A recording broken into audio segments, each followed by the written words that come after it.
5 men cornered a billionaire in the middle of a hotel lobby, no guards. No help, no way out, and just when everyone thought it was over, the Medea's cut. The maid stepped in. What she did next made every single person in that hotel stop breathing. It began on an ordinary morning. Under a ceiling of crystal light and quiet money, the golden horizon, hotel pulsed with the rhythm of power heels clicking on marble, laughter dripping with arrogance, perfumes mixing with polished silver and freshly brewed coffee. But at precisely 9:03 a.m., silence fell. 5 men in tailored black suits surrounded a single man near the center of the lobby. They moved with calm precision like shadows, with purpose. Guests stopped mid-conversation. The billionaire, Mr. Arlen, didn't move. He simply stared at the men, knowing exactly who they were and what they wanted. Every eye watched, yet every heart turned away. The concierge looked down. The security guard adjusted his tie and walked out of sight. A group of businessmen whispered, but none stepped forward, and then there was her, Maria, the hotel maid, quietly stacking glasses near the buffet. Her name tag was slightly bent, her sleeves rolled too many times.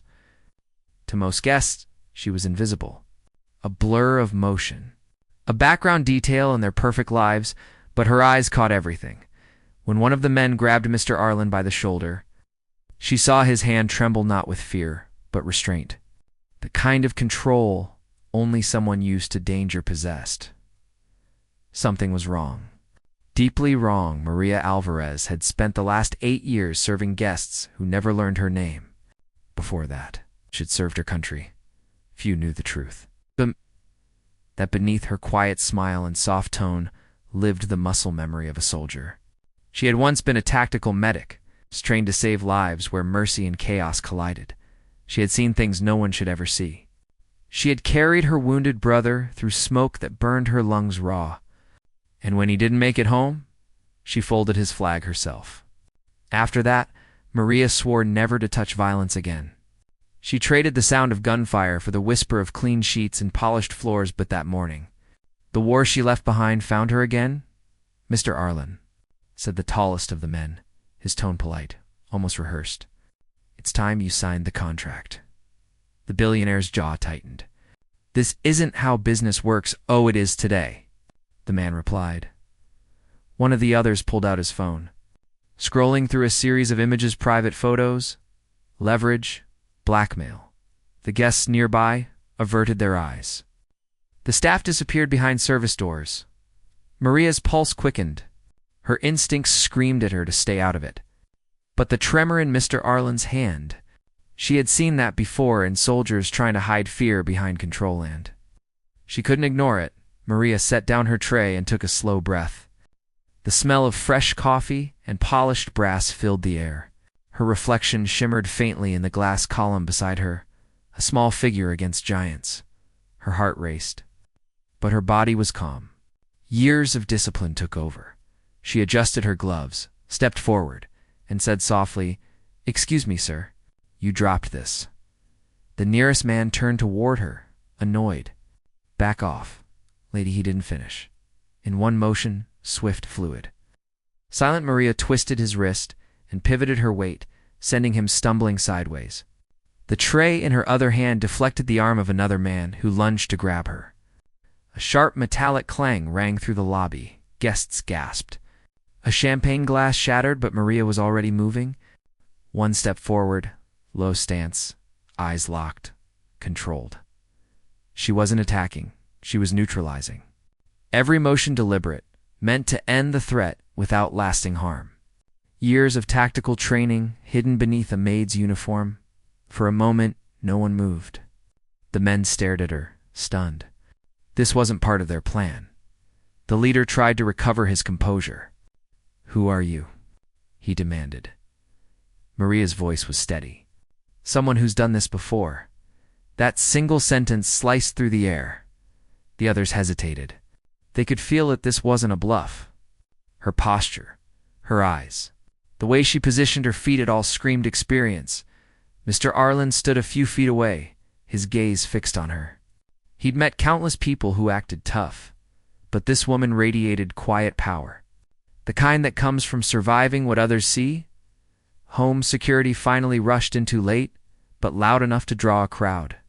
The 5 men tried to back away, but Maria's calm instructions guided the guards toward them with military precision. "To buy the exit," she said softly. "Don't let them split." The guards followed instinctively, obeying without question. In less than a minute, the men were cornered again, this time by justice. The billionaire exhaled slowly, his voice filled with disbelief. "You just saved my life." Maria looked down, adjusting her sleeves. "I just did my job." Those words, humble, unshaken, spread across the room like a quiet echo. People who had stayed silent moments ago now stared with awe. Some even clapped, not out of excitement, but out of respect. She didn't smile. She simply walked away, disappearing into the service corridor as the police entered the lobby. When the investigation unfolded, the truth about Maria emerged. Reporters learned she had served as a tactical medic in one of the most dangerous rescue units overseas. She'd been awarded honors for saving lives under enemy fire, stories she'd never told, not even to her coworkers. When asked why she never mentioned it, she said simply, "Some medals are better left in boxes. I didn't come here to be noticed. I came here to find peace." Her words hit deeper than any headline.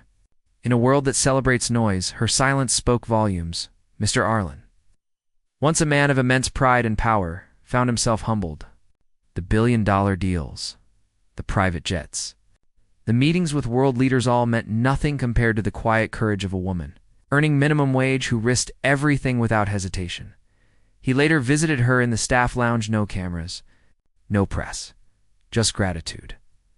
"I owe you my life," he said. Maria looked up from her cup of tea. "Then live it well, sir. That's how you repay me." Those words would later go viral, printed on posters, quoted in articles, turned into speeches about humility and unseen heroes. "Then live it well." It became more than a line. It became a message. A month later, Mr. Arlen launched a scholarship fund in her brother's name for veterans who wanted to start new lives after service. Maria tried to refuse the attention, but he insisted it wasn't for her. It was for every quiet hero who never got to be seen. On the day of the announcement, the same hotel lobby was filled again, but this time with applause, cameras, and pride. Maria stood at the edge of the crowd, hands folded, as her brother's name appeared in gold letters on the plaque.